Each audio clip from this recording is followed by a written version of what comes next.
थोड़ी बहुत हिंदी आती है, थोड़ी बहुत उर्दू आती है और थोड़ी बहुत इंग्लिश आती है। खुदा के बंदे तो हैं हजारों जो बनों में फिरते हैं मारे मारे।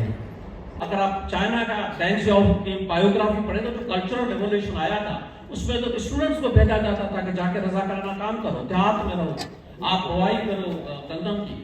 लेकिन जो मगरब था उसके पास उनके सरमायादार निजाम को एक जगह पुख्ता करने के लिए कुछ आपको कुछ उसको सियासी मरहम रखने की जरूरत थी।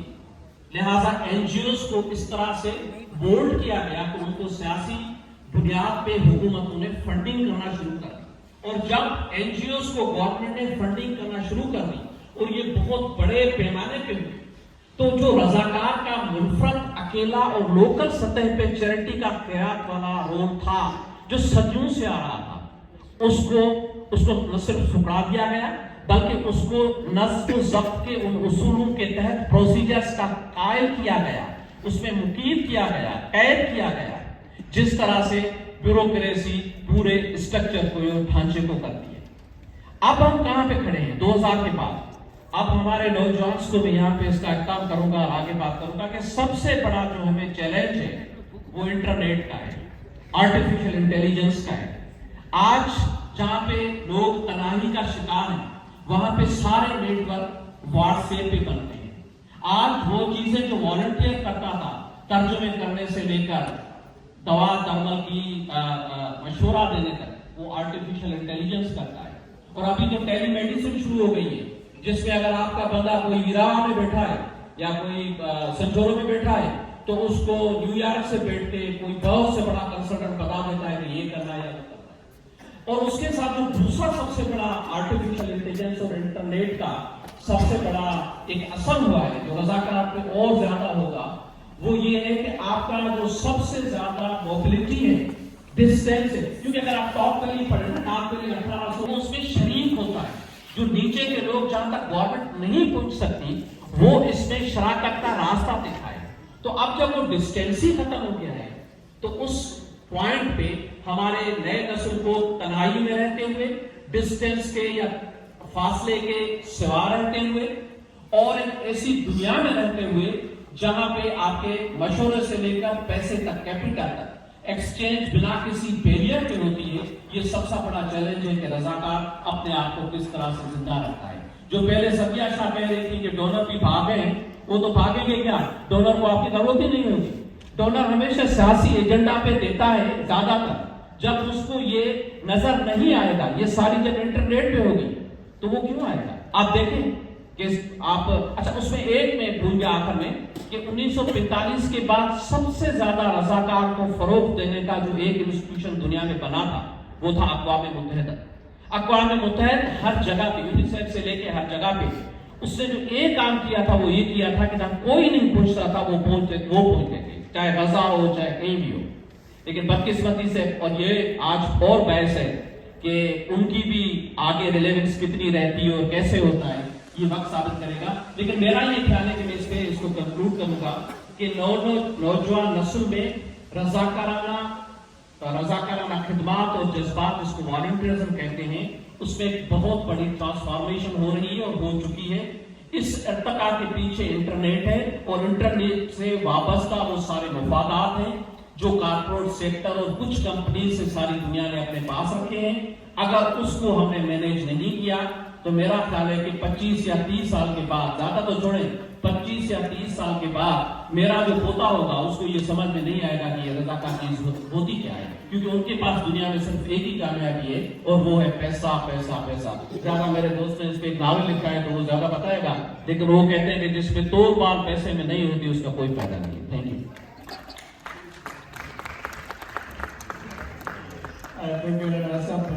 मैं फायर साहब से कुछ स्किप करता हूँ, फिर आगे बढ़ता हूँ भाई साथी university frames. Then I will request you to say what's the role of UN? How does senior volunteers contribute to UN sustainable development? You can just roll this question as you understand.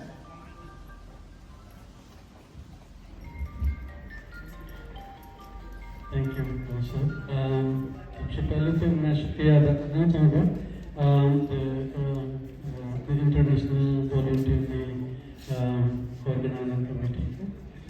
میں اردو میں بات کر رہے تو میں try کروں گا کہ اردو میں بات کروں.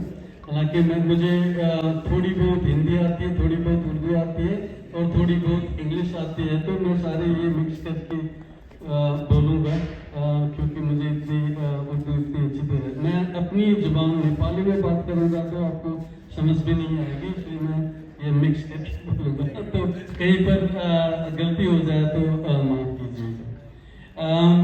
سب سے پہلے تو میں ابھی ہم نے سنا کہ جو والنٹریزم ہے اس کی ہول ہسٹری بھی سن کے بہت اچھا لگا. اس میں تو یہ مانتا ہوں کہ ہیومن سویلائزیشن جو جہاں سے شروع ہوئی, یہ ہی جو والنٹیرزم وہ اس کے ساتھ ہی شروع ہوئی, جو ایک آپس میں محبت ہوتی ہے, ایک آپس میں ایک دوسرے کو پروٹیکٹ کرنے کی, ایک دوسرے کو مدد کرنے کی, جو ایک ہمارے جین میں ڈی این اے میں جو یہ ایک کیریکٹر موجود ہے, تو وہ ہی یہ جو والنٹیرزم کا ہے وہ اسٹارٹنگ پوائنٹ تو وہاں پر ہے. اس وجہ سے جب ہم ہیومن بینگ ہیں تو والنٹیرزم obviously ہے. تو میں اس فلسفی کو مانتا ہوں کہ کیونکہ یہ دنیا ایگزسٹ کرتی ہے, دنیا میں لوگ ایگزسٹ کرتے ہیں جب لوگ ایک دوسرے کی مدد کرنا اور ایک دوسرے سے آپس میں مل جل کے کام کرنا یہ نہیں سوچیں گے تو یہ دنیا چلے گی نہیں. اس وجہ سے میں یہ مانتا ہوں کہ حالانکہ ابھی ہم نے یہ بھی سنا کہ ابھی تو یہ انٹرنیٹ کا دور ہے اور دنیا کہاں جائے گی, یہ والنٹیرزم کا کیا ہوگا, یہ ایک چیلنج تو ہے ہم مانتے ہیں. لیکن اسی انٹرنیٹ کو اور اسی اے آئی کو, آرٹیفیشیل انٹیلیجنس کا استعمال کرتے ہوئے ہم اس والنٹیرزم کو کس طرح ٹرانسفارم کر سکتے ہیں, وہ بھی ایک اپنے آپ میں سوچنے کی بات ہے. کیونکہ اب جو فاصلہ تھا, ہم والنٹیرزم جو کرتے تھے, تو میں نے جب شروع کیا, میں 8ویں جماعت میں پڑھتا تھا, تو ہمارے یہاں میں گاؤں میں پیدا ہوا, تو گاؤں میں ہمارے یہاں میلے لگتے تھے, چھوٹے چھوٹے میلے لگتے تھے. وہاں پر میلوں میں کبھی زیادہ کوئی بھیڑ ہو جاتی ہے تو کسی کو چوٹ آتے یہ ہو گئی. پھر ہم نے ایک جونیئر ریڈ کراس سرکل کر کے اسکول میں ریڈ کراس کا تھا, تو وہاں پر فرسٹ ایڈ کی ٹھیک ہے ہم وہاں مدد کرنے پہنچا. آج علامہ اقبال رحمۃ اللہ علیہ کے شعر سے کروں گا کہ خدا کے بندے تو ہیں ہزاروں جو بنوں میں پھرتے ہیں مارے مارے, میں اس کا بندہ بنوں گا جسے خدا کے بندوں سے پیار ہوگا. خدا کے بندے تو ہیں ہزاروں جو بنوں میں پھرتے ہیں مارے مارے, میں اس کا بندہ بنوں گا جسے خدا کے بندوں سے پیار ہوگا. کہ جتنی بھی دنیا کے جتنی بھی مذاہب آج تک آئے ہیں وہ سارے کے سارے جو انسانیت کی خدمت اور انسانیت کی تابعداری اور انسانیت کیا ہی پریشان کرنے کے لیے آئے ہیں. کوئی ایک بھی ایسا مذہب نہیں ہے کہ جس نے یہ کہا ہو کہ ہم نے انسان کی مخلوق خدا کو عذاب میں رکھنا ہے یا ان کے لیے ہمیں کنٹریبیوشن دینا. اور وہ مخلوقات جتنی بھی دیکھیں گے آپ, ان مذاہب اتنے مذہب کے لیے انہوں نے کہا ہوگا, انہیں حیثیت انسان اور انسانیت کے لیے کہا اور تمام مخلوقات کے لیے کہا ہوگا.